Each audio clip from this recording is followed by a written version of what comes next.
வணக்கம்.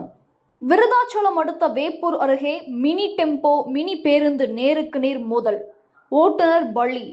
கடலூர் மாவட்டம் விருதாச்சலம் அடுத்த வேப்பூர் அருகே பெரிய நெசலூர் பகுதியில் சேலம் விருதாச்சலம் தேசிய நெடுஞ்சாலையில் மினி டெம்போவும் மினி பேருந்தும் நேருக்கு நேர் மோதிய விபத்தில் டெம்போ ஓட்டுநர் சம்பவ இடத்திலேயே உயிரிழந்தார். ஆத்தூரிலிருந்து வேப்பூர் நோக்கி கோழிகளை ஏற்றிச் சென்ற டெம்போவும் திருநள்ளாறு கோவிலுக்கு சென்றுவிட்டு சேலம் திரும்பிய மினி பேருந்தும் நேருக்கு நேர் மோதிக்கொண்டன. டெம்போவில் பயணித்த மேலும் ஒருவர் ஆபத்தான நிலையில் வேப்பூர் அரசு மருத்துவமனையில் அனுமதிக்கப்பட்டு மேல் சிகிச்சைக்காக அனுப்பி வைக்கப்பட்டார். மினி பேருந்தில் பயணித்த 10க்கும் மேற்பட்டோர் காயமடைந்தனர். தீயணைப்பு வீரர்கள் மீட்பு பணியில் ஈடுபட்டனர். விபத்து குறித்து வேப்பூர் போலீசார் விசாரணை நடத்தி வருகின்றனர்.